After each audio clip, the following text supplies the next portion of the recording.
looked like your defensive linemen were lined up a couple of yards off the ball. A couple yards, yeah. Kendall and Khalil probably lined up a little deeper. A lot of people have asked me about that. We did line them up back a little bit for cut block protection and things like that.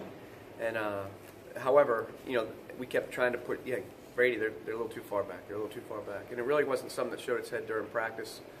But those guys played back. It really doesn't against their offense. That's not a significant deal unless they're running a lot of dive or quarterback sneak. I think the thing that I think everybody needs to understand about that game, that was as unbelievable a chess match as I've ever seen. I mean, the first two series of the game were really the plays that, generally speaking, I think that they do a good job, how they would attack our configuration. And everybody asked about jumper lining up deep or this or that.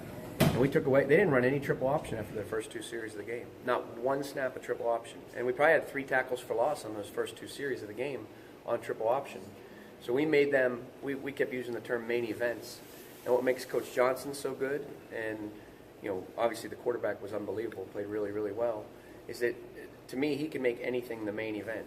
So the way we were aligned and the way we were structured, took away the triple option piece, and we did a really good job of that. And he recognized that quickly, and in the second quarter probably turned it into more of a dive and what I call a quarterback follow, where the quarterback followed and ducked it up.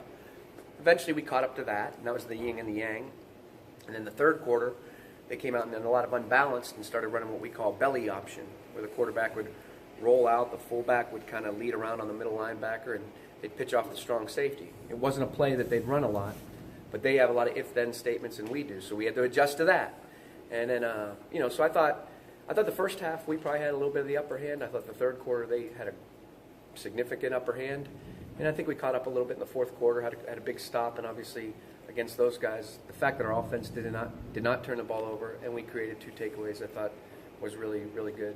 And then in the overtime, we didn't, that one play was really a pretty good play they ran, where they ran that quarterback counter, where they fake triple option and the guard to tackle pulled. We didn't really do a very good job fitting it up right. That's a creative offensive mind right there. Did a good job. I know it's an offense you're probably not going to face again this season, but when you look back on the film, where do you see areas where you need to get better cutting in? Like I said, probably a little better answer to the tackle over, which was where they started running the belly option. After the game, we kind of, I'll be honest, because of the short week, we didn't spend a significant amount of time, debriefing off that. But that and the whole game was that. I mean, I don't think I've ever been that tired at the end of a game. I mean, it was at the end of every series was, okay, here's what they did, here's what we need to do now. Talk to Khalil and Kendall about this, talk to the ends about this. I mean, so, it's hard because he's so good at dissecting what it is that you do and then running plays. I've had people call me, and I know Charlton had people call him saying they've never seen such a broad game plan from Coach Johnson. I give them and the quarterback specifically a lot of credit. Fundamentally, what do you take away from your defense that you like for the future, regardless of the offensive style, and what you need to work on offenses, regardless of their style? I thought why we won the game, I thought, wasn't necessarily that we executed really, really well. I thought we did at times, but I thought our style of play was pretty good. The guys' effort was outstanding, I thought, throughout the course of the game. And I think looking back, obviously, tackling was the piece that was disappointing to me. I think we had 18 missed tackles, some on the perimeter. I think one of the two long pass, same things showed up that maybe showed up in the past. 2 long passes. One was a short pass and catch, and one we didn't rotate properly on the ball down the middle of the field that Searcy caught. A couple things like that. So tackling and maybe even taking a step further back, really communication. I thought there were moments where we had things called in past situations that the players I didn't do a good enough job getting across in the communication piece. Well, do you come out of that game greatly concerned with the run defense, or you chalk it up to Georgia Tech's triple option? I wouldn't make too many judgments based on that one game. Wait till we get into a more traditional game. Because I said, there were the first half. When we left the stadium, I was excited about the win. I mean, what an incredible win! I mean, for the program, for everybody involved. But it's the person who's in charge of the defense. Golly, man. And then came in and watched the film on Tuesday morning, and I came in real early after a couple hours sleep, and after I'd watched the first half, some of the other guys started trickling in. We played really good in the first half. I do think we wore down. I think, so I wouldn't make too many judgments. I think the identity of a team and the identity of a unit kind of evolves after the first couple games. So I'd give it a little bit of a chance before you make too many judgments about who we are, what we're all about. What about the individual effort of Daryl Taylor on that final play? Can you just talk Unbelievable about that? individual effort. Say it again. Back there too. Just about playing more guys. I'll get you two.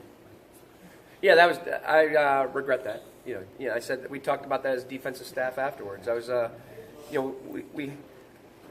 we had a plan, and I think what happens, it's like, do you guys all have a favorite pillow or something like that? You get that favorite thing, the guy you trust or whatever it is right there, and then, as the game was going on, I sort of, I regret that maybe we didn't, stick to the plan as well as we had. But a lot of guys did play. I mean, we played 7 guys up front, 7 or 8 guys up front, played 4 or 5 linebackers, and we played 6 guys in the secondary. But I wish, probably would have played a handful more guys, maybe even a little bit more evenly.